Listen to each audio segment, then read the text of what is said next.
Media is losing it's credibility என்று ஒரு வாதம் வருகிறது. அது உண்மையாக பொய்யாக இருக்கலாம்.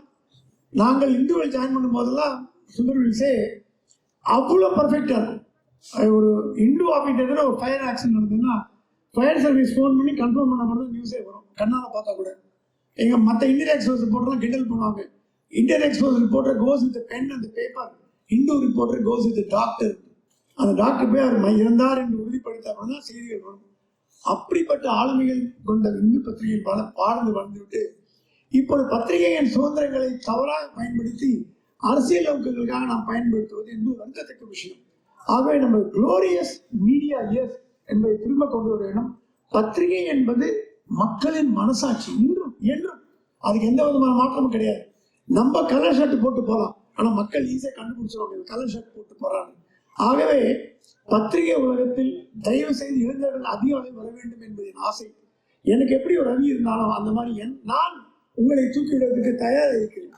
பத்திரிகை துறை என்பது ஒரு உன்னதமான பணி. ஏன்னா அரசியல் தலைவர்களை கேட்டால் கூட சொல்வார்கள், அரசியலில் மாற்றங்களை ஏற்படுத்தியக்கூடிய துறை பத்திரிகை துறை. ஒரு ஆட்சியை கவுட்டு வைக்க முடியும், ஒரு ஆட்சியை எடுத்துக்கொண்டு வைக்க முடியும் என்பதற்கு உதாரணம் பத்திரிகை துறை. அந்த பத்திரிகை துறையில் நான் வாழ்ந்தது வந்தது நான் செய்த பெரும் பாக்கியம், என்னோட பெற்றோர்கள் செய்த புண்ணியம் என்று தான் கருத வேண்டும். I have no role to play in this being a journalist. ஆகவே பத்திரிகை துறையில் நாம் என்ன சாதிக்க வேண்டும் அப்படி என்று இளைஞர்கள் ஒருவரும் தயவுசெய்து கருத்தில் கொள்ள வேண்டும். நான் யூடியூப் போகும்போது எல்லா இளைஞர்களும் கூப்பிட்டு பேசுவேன். அவங்கள்ட்ட சொல்லுவேன், இண்டிபெண்டாக இருங்க, ஃபேராக இருங்க. மேபி நான் சொல்கிற வார்த்தைகள் அவுடேட்டடாக இருக்கலாம், உங்களுக்கு புரியாமல் இருக்கலாம், பெருசு என்னவோ சொல்லுது அப்படின்னு நினச்சிக்கலாம். பட் தயவுசெய்து வாசகர்களை குறைத்து மதிப்பு போடாதீர்கள் என்று என்றுமே கூடுவேன். ஏனென்றால் வாசகர்களை நாம் குறைத்து மதிப்பு போடக்கூடாது என்பதற்கு பல உதாரணம். நான் ஏதோ ஒரு திண்டுக்கல்ல ஒரு கிராமத்தில் இறங்கி ஒரு பஸ் ஸ்டாண்டில் நான் என் மனைவி ஒரு கோயிலுக்கு போகிறோம். ஒருத்தர் ஓடி வந்து போனவா நீங்கள் எழுந்து தப்புங்க ஜூனியர் இடல அப்படின்னாரு. எனக்கு ஒரு நிமிஷம் ஒன்றும் புரியல. அவர் ஏதோ கிராமத்தில் ஒரு குடியானவன் போல இருந்தது. அந்த ரீச்சை விட அதிகமாக இப்போ யூடியூபர்கள் வந்து விட்டார்கள். மூளை முடுக்க எல்லாம் யூடியூப் இருக்கின்றன. ஸோ செய்திகளுக்கு பஞ்சம் இல்லை, ஆனால் செய்திகள் உண்மையாக இருக்க வேண்டும் என்று கருதும் ஒரு சில பத்திரிகையாளர்கள் நானும் ஒருவன். அந்த வகையில் இந்த விழாவுக்கு நீங்கள் பெருமளவில் கலந்து கொண்டு என்னை கௌரவப்படுத்தி என்னை வாழ்த்தியதற்கு சிறந்தாழ்ந்த நன்றிகளை தெரிவித்துக் கொள்கிறேன். வந்து கூடியிருக்கும் அனைவருக்கும், விருந்தினர்களுக்கும் மற்றும் என்னுடைய நண்பர்களுக்கும் சகாக்களுக்கும் அனைவருக்கும் என்னுடைய சிறந்தாழ்ந்த நன்றியை தெரிவித்து விடைபெறுகிறேன். நன்றி, வணக்கம். அன்புக்குரிய எனது இனிய சகோதரர் கலைமாமணி பிரகாஷ் எம் சுவாமி அவர்களுக்கு என்னுடைய முதற்கண் வணக்கத்தை நான் தெரிவித்துக் கொள்ள விரும்புகிறேன். நான் நிறைய நேரம் இப்பொழுது எடுப்பதில்லை, சுருக்கமாக இருந்தால் காலம் கடந்து உட்கார்ந்தால் சுருக்கமாக ஒரு 2 கருத்துக்களை சொல்லி விடைபெறுகிறேன். பிரகாஷ் சுவாமி அவர்கள் எனக்கு ஏறத்தாழ ஒரு 40 ஆண்டுகளுக்கு மேலாக, 40-50 ஆண்டுகளுக்கு மேலாக தெரியும். அவருடைய திருமணத்திற்கும் நான் சென்று அவரை ஆசீர்வாதம் செய்திருக்கின்றேன். எனக்கு இப்பொழுது 99 வயது. அடுத்து தப்பி தவறி இருந்தால் 100 வைக்க முடியும். இந்த மேடையிலே நிறைய நண்பர்கள் இருக்கிறார்கள். குறிப்பாக எனக்கு ஒரு மகிழ்ச்சி என்னவென்றால், என் பக்கத்திலேயே உட்கார்ந்து கொண்டிருந்தவர் honourable minister MP Venkataramanan, food minister, மிக சிறப்பாக பணியாற்றி கொண்டிருக்கிறார்கள். அவருக்கு எனக்கு நான் HV ஹண்டு என்றால் வெங்கடரமணா ஹண்டு, அவரும் நானும் ஒரே பேர். நான் பிறந்தது கோயம்புத்தூர், அவரும் கண்டுபிடிச்ச கோயம்புத்தூர். அது ஒரு இது லிங்க். அதே மாதிரியாக இன்னொரு தொடர்பு எனக்கு இங்கே ஆனரபிள் மினிஸ்டர் திரு லோகேஷ் தமிழ்செல்வன் அவர்கள், அவருடைய தந்தையார் எனக்கு தம்பி மாதிரி. தனபால் ஸ்பீக்கராக இருக்கும்போது சங்ககிரிக்கு போயிருக்கின்றேன், அவர் வீட்டில் சாப்பிட்டுருக்கேன்.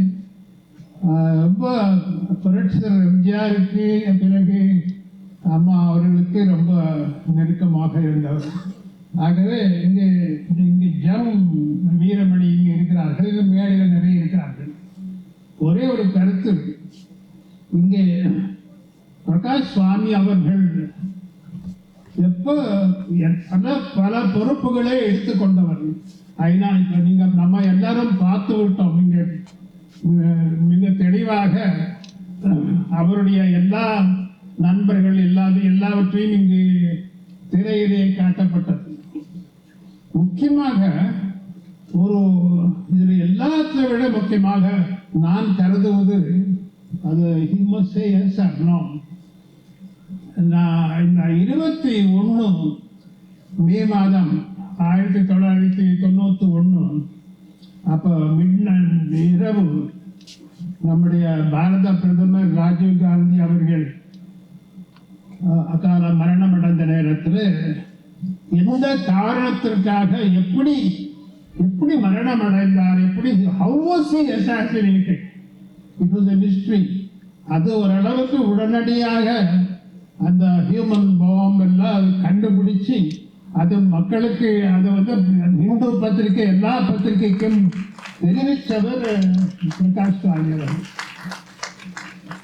ஆனா ஒரே ஒரு விஷயம் இந்த நேரத்தில் அவரிடத்துல விண்ணப்பமாக நான் சொல்லுகின்றேன், என்ன இருந்தாலும் கூட இன்னும் என்னுடைய கருத்து, the mystery of the assassin of our illustrious Prime Minister Rajiv Gandhi is still not solved. இன்னும் சால்வ் ஆகல.